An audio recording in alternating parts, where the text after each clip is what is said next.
as New York learned last season, you never really want to root for, to face any team. So it's not a good idea to say we want anyone, but there's obviously some intrigue with the Jays and the Twins, each of them having a former Astro on their team. On paper, guys, which team do you think the Astros match up better against in an potential ALDS matchup? If healthy, I think it's a coin flip. The Astros lost the season series to each team. That's meaningless. Regular season results aren't predictive, and the stakes are a tad higher in the postseason. But there are serious health questions around Minnesota. So I guess from an Astros perspective, you shouldn't root for injuries or lingering issues with other teams. But if they happen, they happen.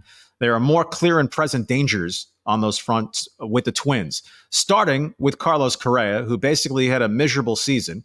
He ranked highly in one category this year. He led the major leagues in grounding into double plays, 30 of them. Right? Jeremy Pena had a disappointing sophomore season. Really no progress offensively. OPS 705. Carlos Correa's OPS was a pitiful 711 this year. Had a little bit more money than Pena's making. Byron Buxton, the guy's always hurt. He's capable. Well, this year he wasn't all that great when healthy, but he's a big threat bat. Finished the regular season on the IL, as did Royce Lewis. Like Buxton, a former number 1 overall pick in the draft, Lewis was huge in the stretch where the Twins put away the Guardians in the American League Central, hit 3 grand slams within a week. He has a lot of thunder in that bat. He's their third baseman if healthy, or at least if healthy enough to be their designated hitter. So if the Twins aren't in full force, if they get to Houston Saturday, that would cut more favorably, I think, than a fully healthy Toronto team. In terms of intangibles, the Twins going into the Blue Jays best of 3, Minnesota, the all-time record across any sport, 18 consecutive postseason losses. Right? The Astros dealing a chunk of those. But you have to go all the way back to 2004, not since they've won a series, since they've won a game. Well, what kind of pressure release valve is thrown open for the Twins if they win 2 out of 3 and come here a confident team with pretty good starting pitching? Toronto, meanwhile, last year blew an 8-1 lead against Seattle and getting eliminated 2 straight in Toronto. If they overcome that GAC job and come down here with a potent lineup with a lot of big-name firepower, it just really didn't deliver this year. George Springer, who's aging. George Springer's OPS this year was closer to that of Jake Myers than it was to McCormick or Tucker or Alvarez. On the other hand, well, we're pretty familiar down here with how George Springer pretty habitually raised his game in the postseason. Vlad Guerrero Jr. finished with a sub-800 OPS this year. Bo Bichette, after a couple of injuries, was good but not great. Matt Chapman had a monstrous start to the season.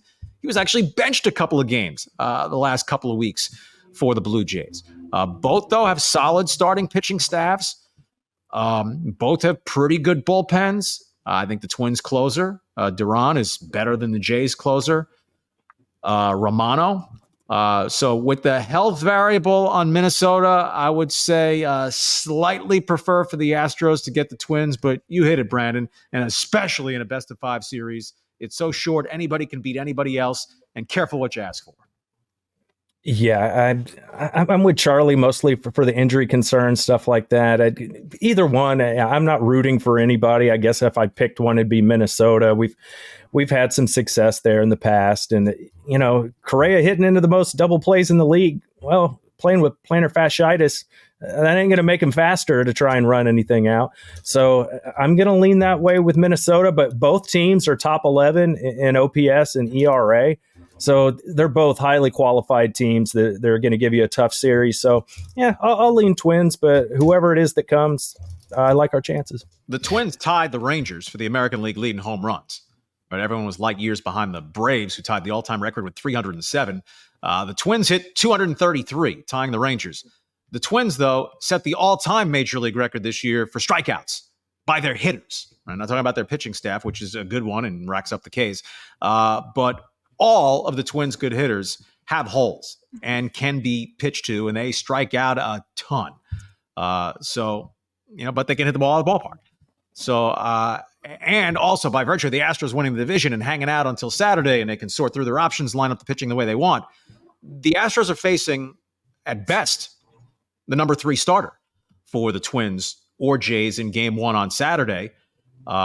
Root for that series to go 3 as an Astros fan. Then you're facing the number 4 starter because the Tuesday guy, Wednesday, Thursday, Friday, Saturday, he can go in game 2, and then with the off day, they're back to normal.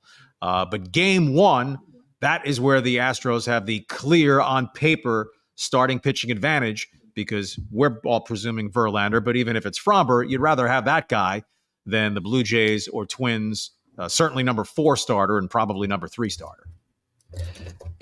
Charlie, you kind of talked about the historical context of the Twins' postseason failings.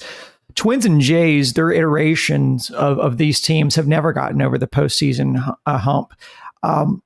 Conversely, they're going to be playing the antithesis of that, a team that's had extended postseason success. How much does that experience favor Houston in a short series, though? Because, we talked about it, anything can happen in a best 3 of 5. How much does that experience influence this matchup? I think that's one of those that in theory, it's a huge advantage. In practice, you just see how the 5 games go. Right? What was the Astros experience level in 2017? Right? They had the wild card in 2015 and a series with the Royals, and they weren't even in the playoffs in 2016. That collection of Washington Nationals coming in here and winning game 6 and 7 over the battle-tested, proven championship medal Astros. I just think short series baseball, you're largely shooting craps. You go out and you just need to be a little bit better than the other guy. Whether it's the Twins or Jays that advance, they do have that burden lifted, and they'll get to play the "no one believes in us" card because the Astros will be the favorite, regardless whether it's the Twins or Blue Jays getting here for the weekend. And that's the bottom line because Stone Cold said so.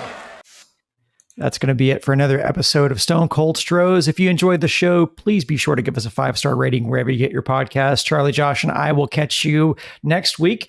Talk some postseason action, but you don't have to wait that long to get your Houston sports fix on YouTube. All you have to do is subscribe to the Sports Map Houston channel. John Granado, Lance Zerline, and Josh will have you covered there.